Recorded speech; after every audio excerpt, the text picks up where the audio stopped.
you've got a ton of stuff going on, Mooch FM, you've got Skybridge, you've got the SALT conference, Bitcoin, of course. But let's start off with current students.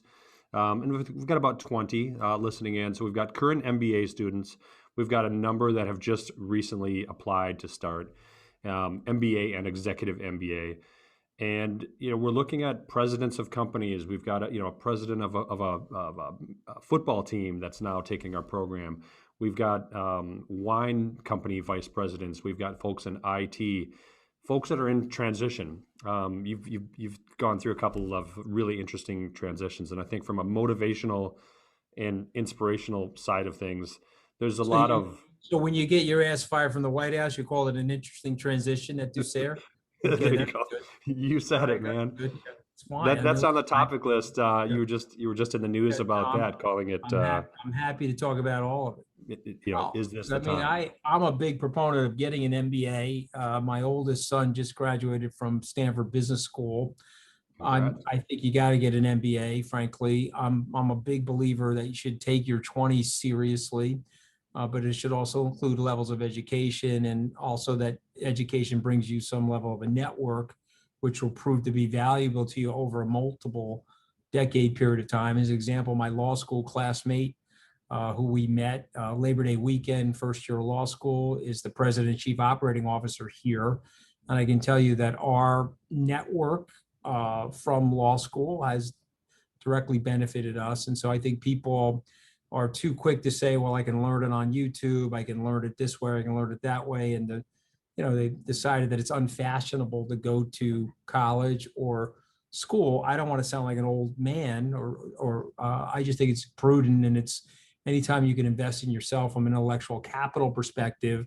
And I think my pitch to my oldest son was, you get 2 years of retirement in your 20s. You're not going to do anything in business school anyway. You're just going to hang out with a couple of your buddies, but it'll be a good time. And so, and I'm saying that half seriously. Obviously, you guys are teaching people things. So to me, what are you teaching? Sure, you can teach them accounting, you can teach them finance, you can teach them IT, or how to be a better IT person or a better sports management person. But I think what you have to really help people with is their mindset. Ultimately, a good business mindset requires a lot of different ingredients, but 3 or 4 things that come to mind are resilience, adaptability, a good sense of humor. Trust me, you're going to go a lot further if you have a good sense of humor than if you don't, because then you're just a boring schmuck, and who the hell wants to listen to a boring schmuck?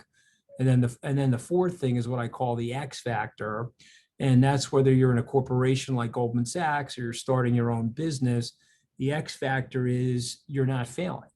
Okay, so if you have to eat worms or you have to dig up ants to survive in the middle of nowhere, you're going to do that. You're not failing. That's the X factor. And so if people like you, Dan, can push that on people and they can start to develop the habits of that, then I think you have a winning business school plan, you have a winning strategy. So let's go to, my firing in the White House. Well, first of all, it wasn't the first time I got fired. Okay, that was firing number 2.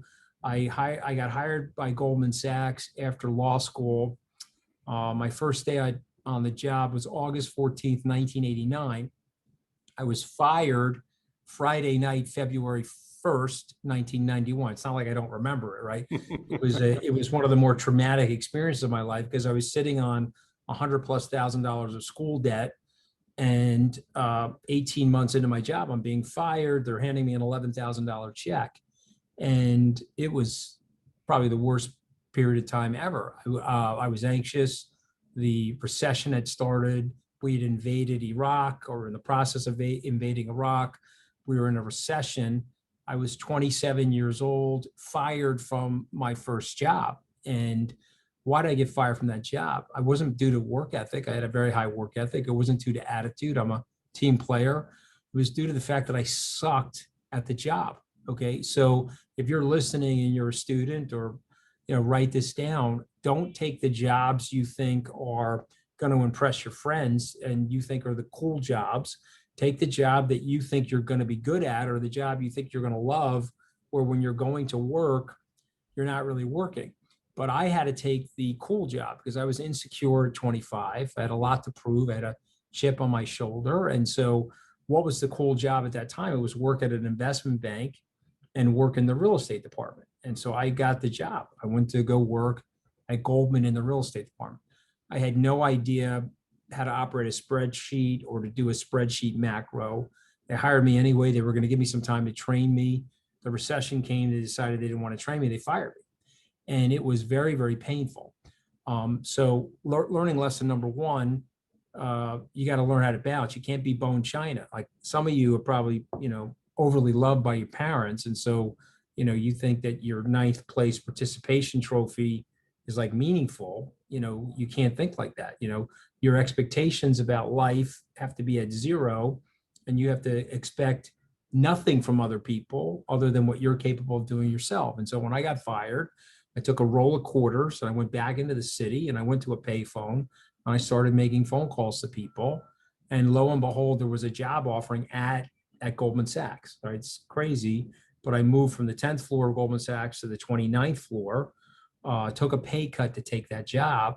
And then, of course, the personnel department called me and said, well, you're never going to have to tell anybody you got fired. You won't be on a Ducere Zoom someday telling people that you got fired. We're just going to mark you interdepartmental transfer. And so that would be great, but we need the $11,000 severance check back. So I told her, look, man, I'm not giving you the money back. I already spent the money. I'm trying to pay off my school debt. You can tell everybody in the world I got fired.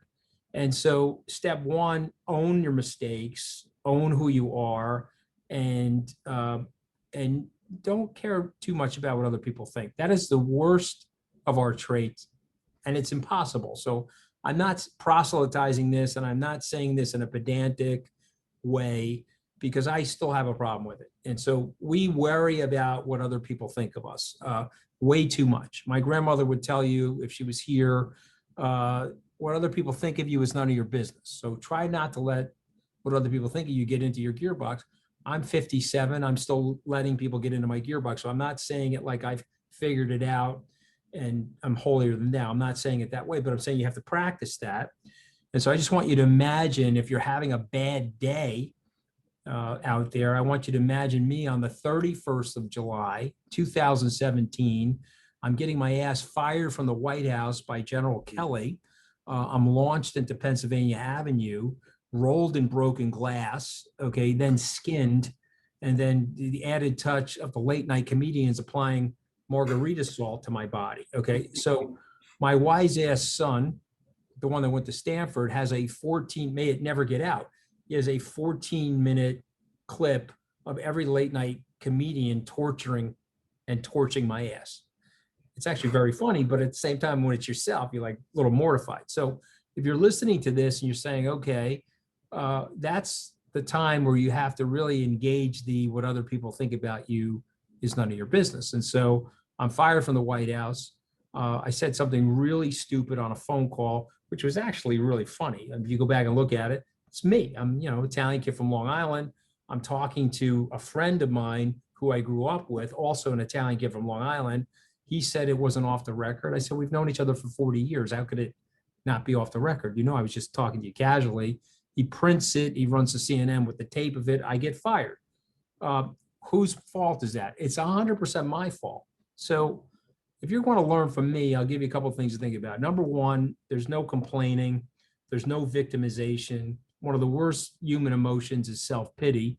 So get over yourself. I got fired from Goldman. Big deal. I got fired because it was my fault. I made the wrong decision to go to a job that I sucked at because I was trying to impress my friends, when I should have gone to a job that I'm actually good at and happen to like. So that was learning lesson number one. Learning lesson number two, you're fired from the White House and it becomes international front page news for 3 days and an incessant cable news conversation for a month. You own it. You don't sit there and say, oh, geez, it's everybody's fault but my own. I said, I made a mistake.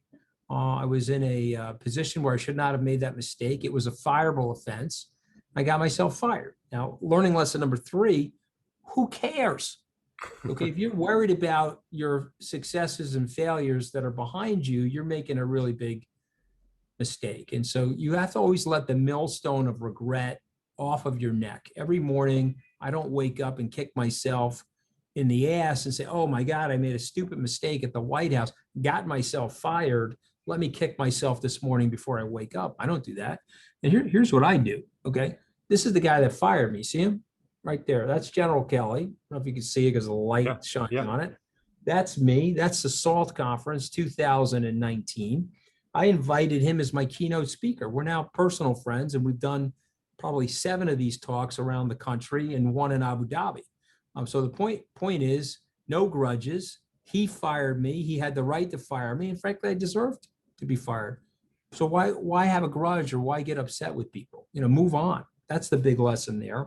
I'll just say one last thing, and I'll let you ask another question. I'm sorry I'm so long-winded. No, that's great. But I think what you have to remember about your life is you're living it. You're living your life. No one else is living your life. Your mother's not living it. Your father's not living it. Your spouse isn't living it. So you better design it, because, it's your life, and it's a finite period of time. And so you should be taking risk and trying to do the things that you like to do, not the things that you think are going to impress others. Or if you're doing things for money, forget it. Forget it. You'll never reach where you could reach or where you want to be if you're doing things for money. That's great. That's great. You mentioned that in another video as well, and you mentioned that, if you're in Hollywood to be famous, that's not going to do it. If you want to be happy, if you're going to be the next Meryl Streep. So we'll put the link to that video as well. But that's an awesome story about kind of getting that millstone off your neck and moving on quickly. One of our students, Mike Pettyjohn, who works in the gaming industry and finance, he wanted to know, is there a great memory, a great positive story that you can think out of the White House, funny or not, that you could share with students from that interim? So I was there for 11 days. Okay, so if you want to make me feel better, you can say I was there for 954,000 seconds. Okay, like I said to Stephen Colbert, I got fired.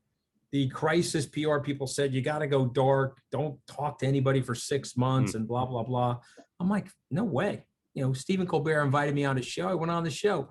He says, Mooch, did you think you were going to last a long time in the White House? I said, well, I thought it was going to last longer than a carton of milk in the refrigerator. It was going to get blown out before the milk got spoiled. The point being, you got to roll with things. And so there are a lot of memorable moments. I flew on Air Force One 3 times. I got to do a White House press conference. Tens of millions of people saw that. I had the opportunity to engage the press. I actually had a plan that I was going to put together for the president that I think if we had executed it, it would have helped him. It would have been, in hindsight, it would have been impossible to execute that plan, though, because Trump needs to go to an MBA class. He needs to develop some executive management skills. He has no executive management skills. Delegating, giving people accountability, working in a team. These are not things that he's good at. Okay, he's good at certain things for sure. He's a hell of a communicator. He was a tireless campaigner. He's a #1 apex promoter. But to run a 5,000 appointed person executive branch or the 4.2 million people of the federal government, not his best skill set. But he also couldn't delegate it to anybody because he was too insecure. But what were the memories? I had one memory where Trump is a germaphobe. I'm on Air Force One with him. I'm a little hoarse. And he says, you're coming down with something. I said, no. He said, no, you look like you are. He's pressing buttons on the you're in his little cabin. He's got his little flight jacket on. And Ronnie Jackson, who's actually a very nice guy. I'm not in love with all of his political views. He's now a congressman from one of the red states. He comes in, he's a physician, the White House physician. And Trump looks at him and says, hey, take Scaramucci and something's wrong with him, go fix him. So I walk back we're on big Air Force One where they have the hospital, they have the whole surgical thing there. I walk in there, he's got a male nurse in there and he says, okay, open your mouth. He looks in my mouth and then he says, pull down your pants. I said, pull down my pants. I said, well, it's not a proctology exam. You just pull down your pants. So now this is everything you need to know about life. I'm flying on the most powerful person in the world's plane and I've got my ass hanging out in the hospital bay. And Dr. Jackson gave me 2 shots. He gave me a cortisone shot, which would reduce the inflammation in my vocal cords. And he gave me a shot of penicillin, probably enough to kill a horse. And he said, listen, we don't have time to do the strep culture, but I'm pretty sure you have strep throat just by the way your throat looks. And so he gave me those 2 shots, and he said, by tomorrow morning, you're going to be feeling better. And I was. So that's one of the funnier stories. I mean, I've got other ones, but, Definitely is. I mean, listen, for me, what was happening in the White House at the time is the Trump loyalists were fighting with the RNC establishment people. And it was almost like a really bad merger, like 2 corporations coming together that had different cultures. And so they needed somebody to thread those 2 together and to create a new culture where both of those people could coexist. That would have taken about 6 months to do. But unfortunately, there's too much infighting. General Kelly's management style was from the military. And so the problem there is because Trump doesn't take orders, and a lot of the Trumpists therefore don't take orders. His more, what I would say, command and control style wasn't perfect for it either. But then it turned out, guess what? He went through 3 or 4 chiefs of staff. There was really nobody that could run the White House because of the way Trump was running it. And so that should be a learning lesson for everybody too. What do people do wrong in business, and how to not make their mistakes? So as an example, there's 45 people here.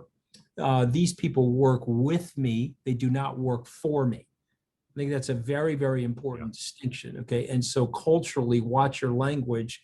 This is not my firm. I'm the founder and managing partner. I own more than half of the shares. It's not my firm.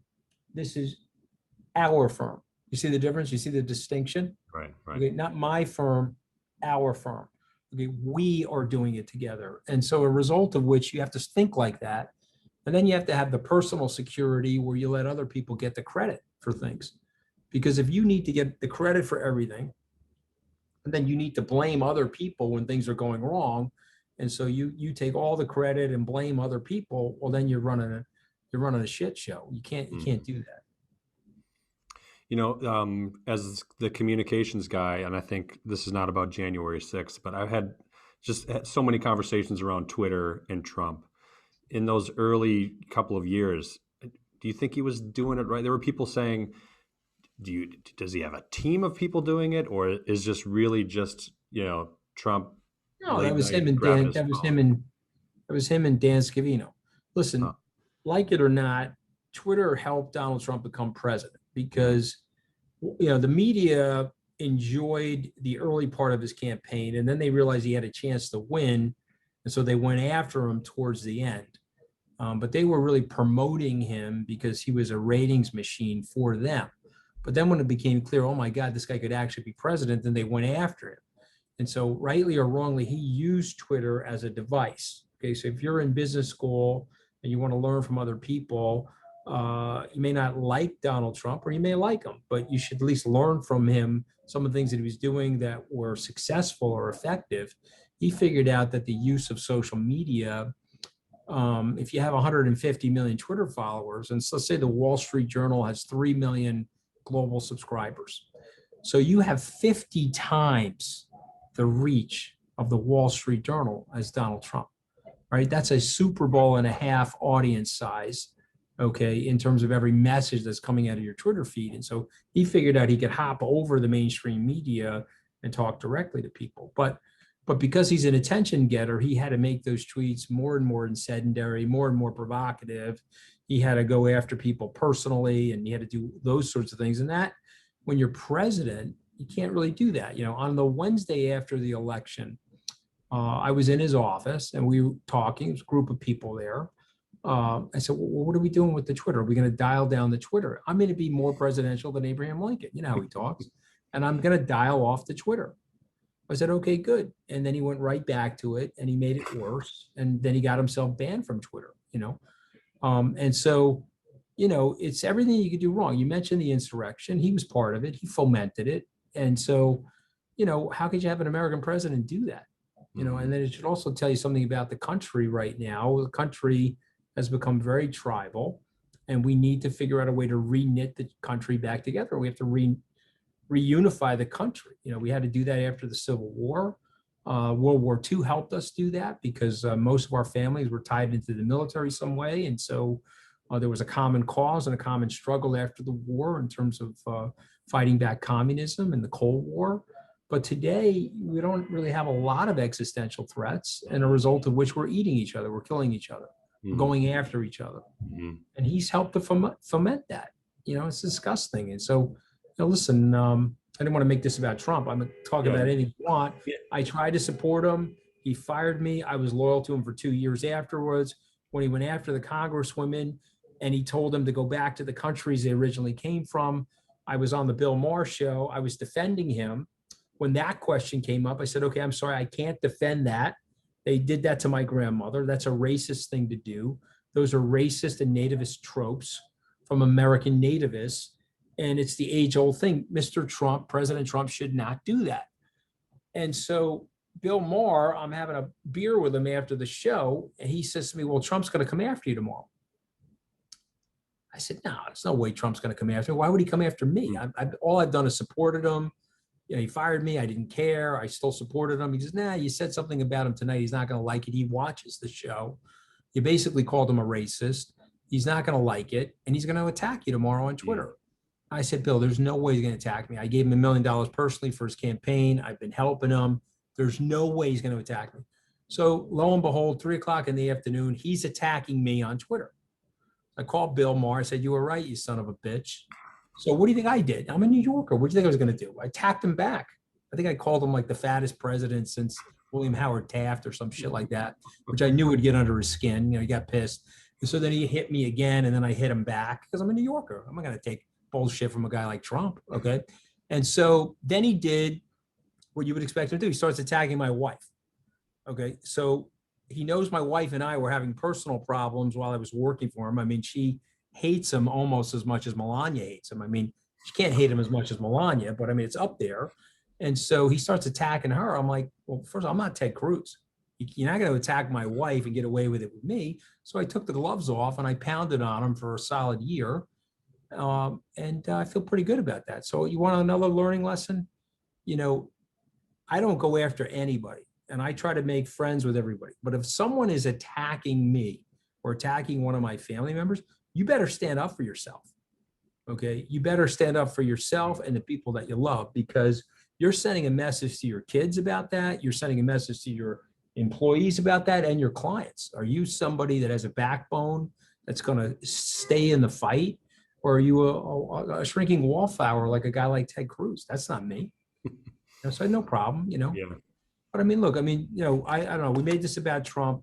So if we're going to make it about Trump, let's continue. The worst manager ever, period, the end. Okay, the worst. No executive management skills, lost 85 people either through firings or, circulation out.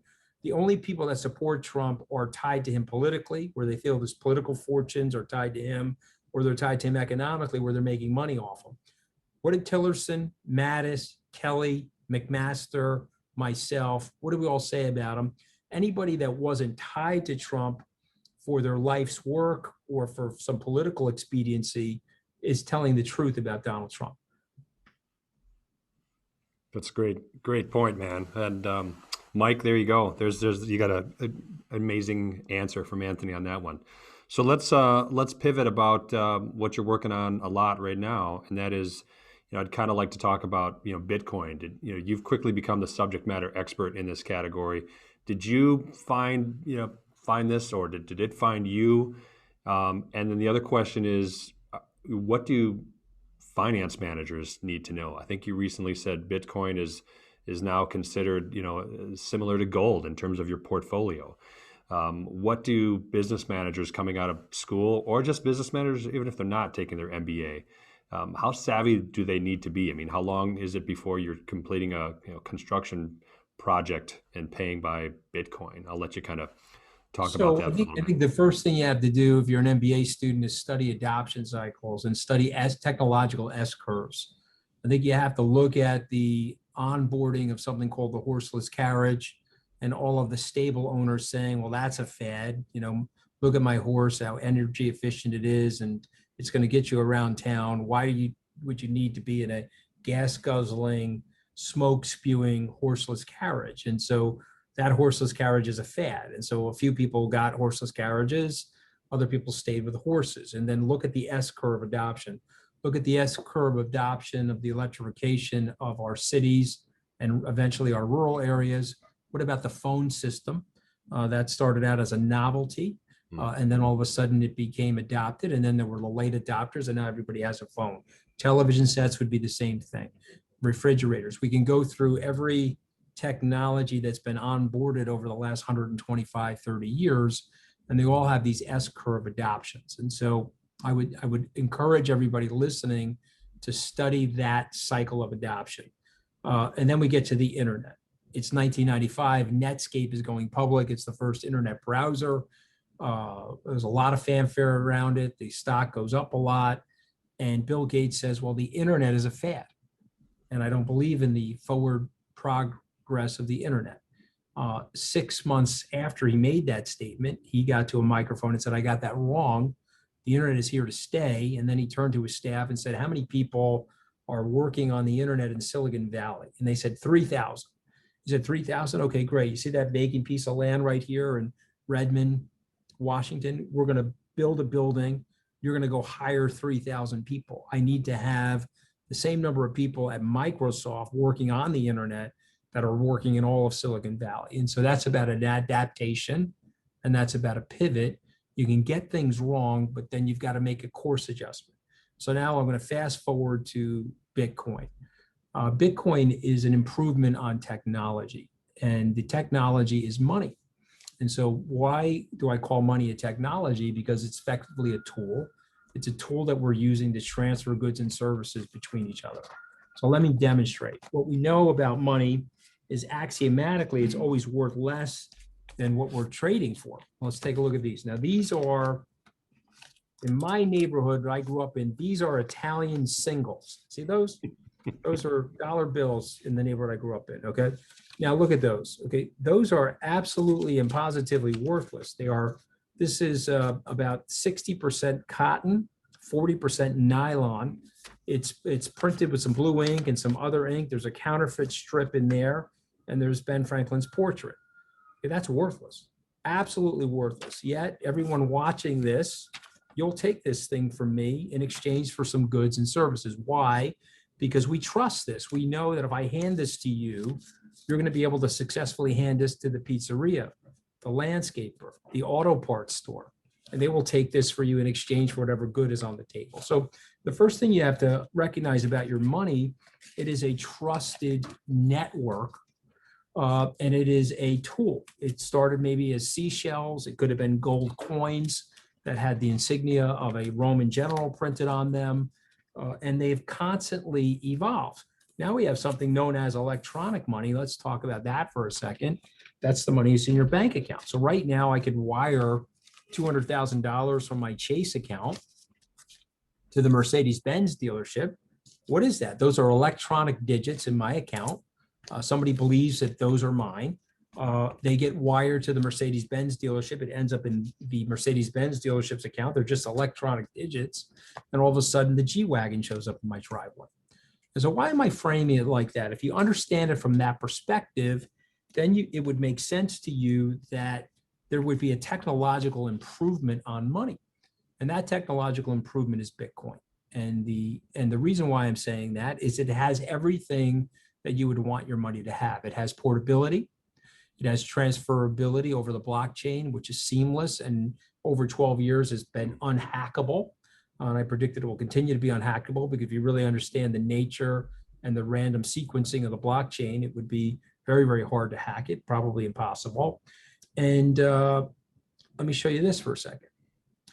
This is something that's too good to be true, right? When we talk in the investment world, something that's too good to be true, we run from it, right? Bernie Madoff was too good to be true. Don't invest with him. But this technology is too good to be true. We were using a dialing phone years ago, right? Now we're using this smartphone. It's got all the technology in the world. It has all the access to anything I could want. It can eat this entire book library, all my music videos, all my everything. Okay, so we've technologically improved our society, right? We're miniaturizing things. And so what is Bitcoin?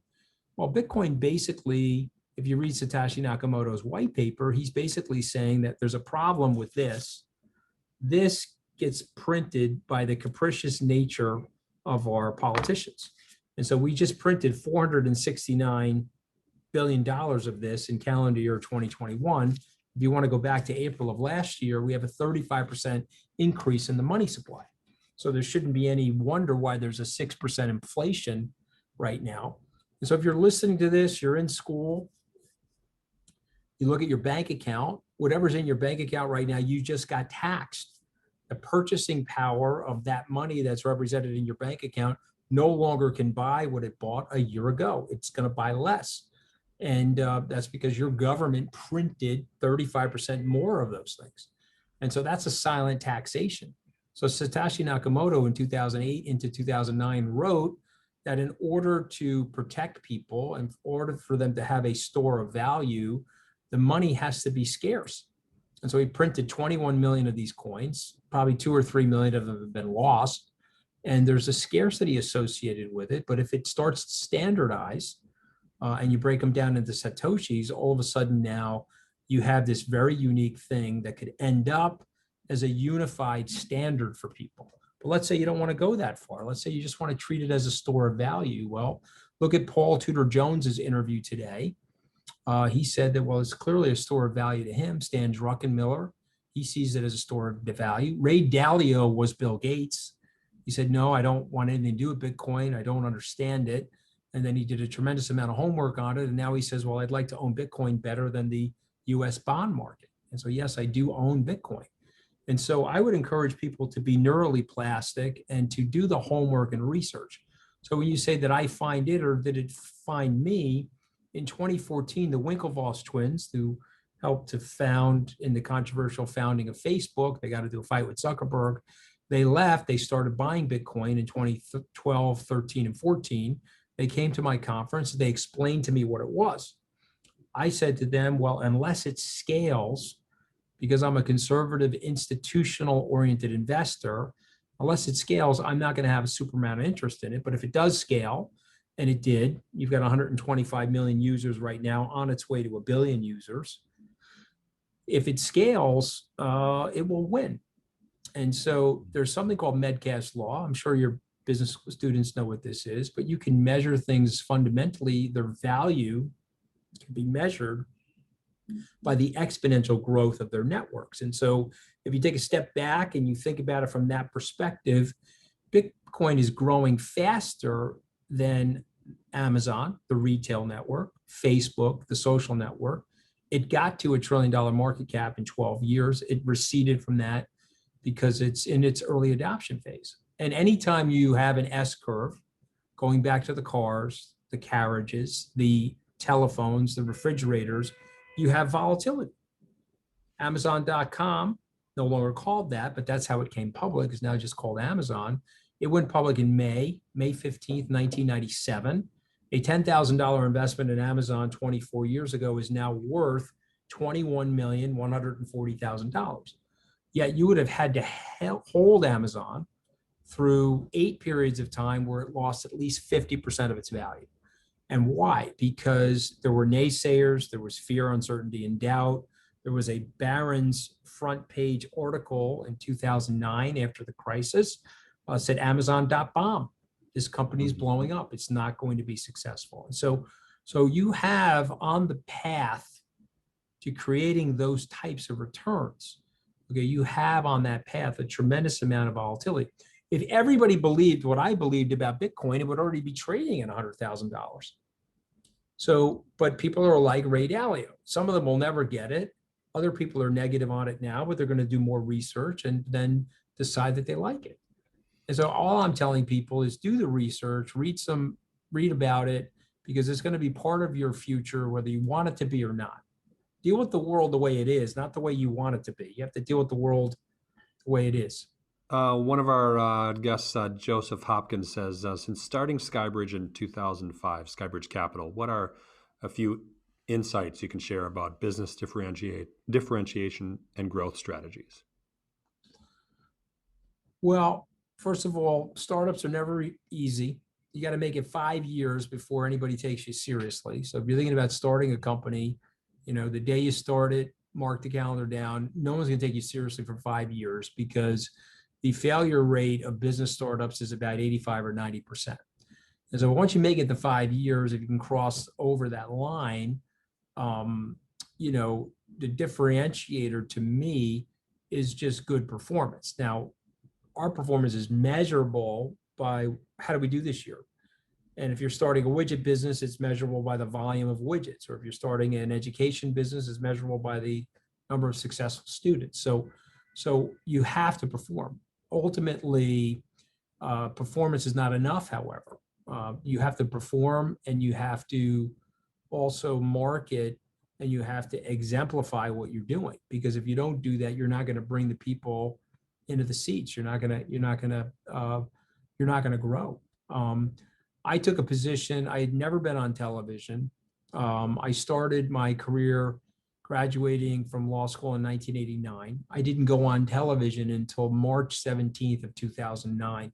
So I had 20 years, I never went on television. Why? Well, I didn't really understand there to be a need to go on television. When we went through the crisis of 2008 and we were developing the SALT conference, I needed to market that conference.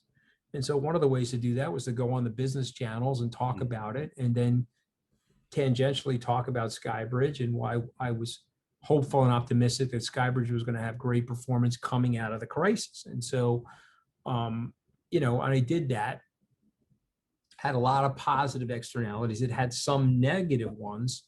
One of the negatives was I became a high profile. I went to go work for Donald Trump, and I ended up as one of his media surrogates. So that was one of the negative externalities. But one of the positive externalities is I met a lot of people as a result of that. So I think it's important in the age of social media, and I think it's in the age of a world fraught with tremendous amounts of competition.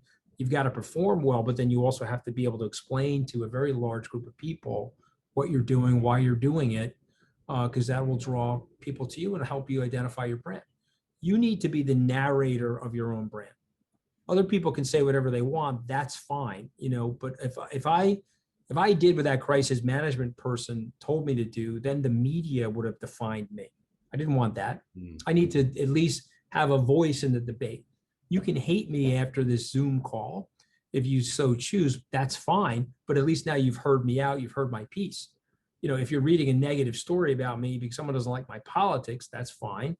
You can develop that opinion. But at least I'm out there positing my narrative.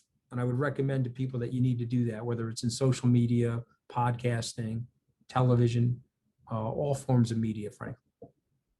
Yeah. Speaking of which, congratulations on Mooch FM. I mean, how is that going for you? It looks like it's fantastic. Yeah, it's going well. Thank you for asking. I mean, it's going well. We're closing in on the 200,000 per week download threshold, which is a good number. We're starting to pick up sponsorships. So I wanted to wait till we got over 150,000 in downloads before we started the sponsorship conversations. And it's going well. And I think I try to get out of the way. You're interviewing me, so I'm doing all the talking. But if I was interviewing you, I would keep, you know, as hard as it is for me, because I got a big mouth, I keep my mouth shut and let my guests tell you what they're working on or what they're doing. And I think we've had some very interesting people. I've got Commissioner Bratton coming up this week. He just wrote a new book. I think policing, being a police commissioner, the politics around it are important and very topical for the society right now. So he'll be my guest this week. Last week, I interviewed Sandy Alderson, who was the president of the Mets, with Steve Kettman. I can't remember Chelsea's last name, but she was the head of, she's the national the national baseball writer for the Washington Post. We're talking about the baseball season and what's going on. So yeah, some of it's fun. Some of it is, you know, we had a podcast on UFOs 3 weeks ago, what people really think is going on there based on the news reports. So yeah, I try to find things that are fun and interesting and try to make it fun and interesting for the guests. That's definitely. UFO is definitely fun. Did the report come out yet? The end of this month? Well, no, the report hasn't come out, but the leaked report is that they don't believe it's alien life form that's driving these unidentified vehicles, but then they don't rule out that it's alien. They don't know what it is what they're saying. So we'll have to see. I'm not a conspiracy theorist. I can tell you that people with the highest levels of security clearances in the United States don't get a lot of information on unidentified aerial aircraft.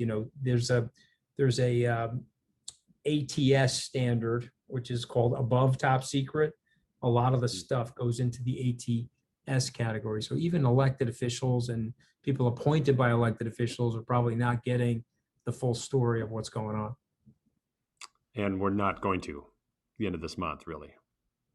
I don't think so, no, because I think let's paint it, say that there is alien life somehow visiting us. They've identified certain travel tunnels that they can come through where they're bending space and time to reach here as opposed to going in a linear way. I think one of the things you have to recognize, if Einstein is right and there's a curvature to space and time, then you may not have to travel from here to Alpha Centauri in a linear way. There might be a way to get here different than the way we would think of based on the way we're propelling ourselves into space or around the world. I don't know. I'm not a conspiracy theorist. So if you ask me point blank, are there aliens? Right now, I'm going to say no.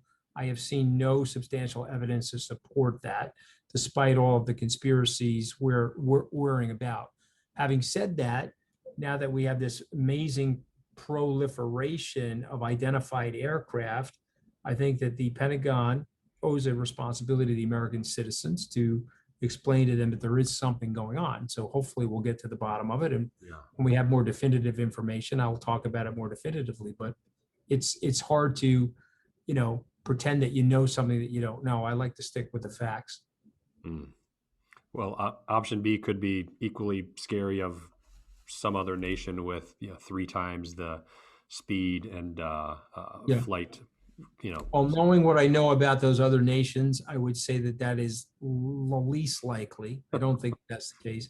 Could this be U.S. aircraft that's being caught, and now they don't want everybody to know what they're capable of? That's possible. I don't know. We'll have to see. Exactly. We'll probably know in our lifetimes, though, Dan. One of the things in the Ducere programs that we really hang our hat on is applied learning, business relevance.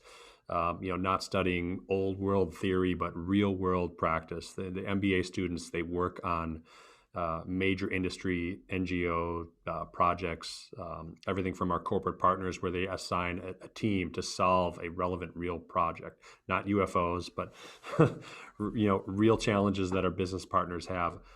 How important is that to you? I mean, you've got the team behind you. You've got the folks that you hire. How important is it that at Skybridge and anywhere else that people coming in the door can solve modern, real world, speak in terms of relevance to their business? Well, I mean, obviously, it's the issue. Ultimately, I'm looking for, when I hire people, the number one thing I'm looking for are principled people. As I tell people here, my dad worked with his hands. He was a laborer. And so this is a privilege for me. There was an expression, and I'll translate it from Italian, you're having a good day if you're working indoors out of direct sunlight and there's no heavy lifting. Okay. And so the point being is I have a white collar job, but I came from a family that, built themselves up through manual labor and hourly work. And so to me, I don't ever want to do anything wrong. We pay our taxes on time. You look through our compliance documents, they're pristine. We've never had an ADV Part 1 or Part 2 violation at Skybridge, knock on wood. I don't even have a personal trading account for those reasons. I don't ever want to be accused of anything. So the number one thing I'm looking for are principled people that care more about their principles and less about money. Now, the money will come. You'll make the money, but what you can't remake is your reputation. So, as Buffett says, it'll take you 20 years to build your reputation and 5 seconds to annihilate it. And so, but if you have a set of core principles, you won't do that. You're like, hey, I don't care. I'm going to do the right thing in the right place. And so the number one thing for me is principles. The secondary thing is, can a person carry the firm's culture? Okay, this is a team-oriented place, and it's got a we culture. If they are me, I, they're not going to make it here. That's just not going to happen. So, tennis players, Navy fighter pilots, they're great people, but they are working in a solo operation.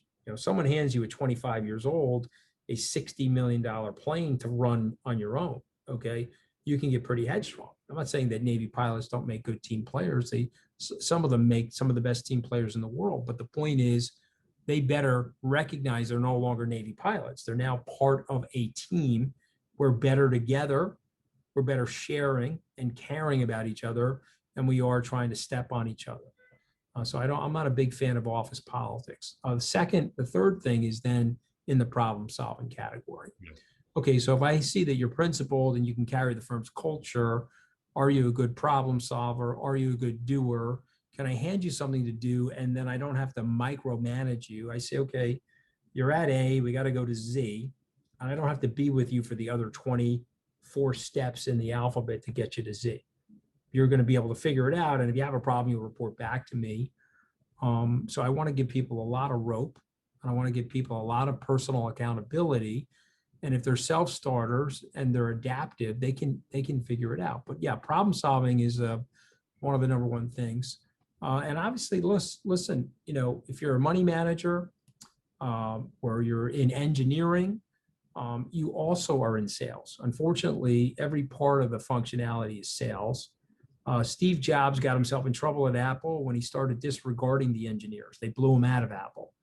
When he returned to Apple after his odyssey, and he helped to rebuild Apple and make it what it is today, he said, "Hey, I'm not gonna be as critical of the engineers as I once was. I'm going to praise them."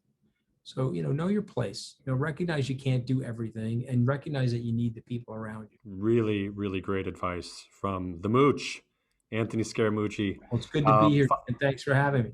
Yeah, so keep track on Twitter, follow Skybridge Capital, SALT Conference, and Mooch FM, right? All right, Mooch FM. Yeah, you can follow me at Scaramucci on Twitter. And since Scaramucci's now an 11-day time period, I'm wishing you guys a full Scaramucci for a vacation. Why have a week when you can have 11 days, right? That's what I say to people.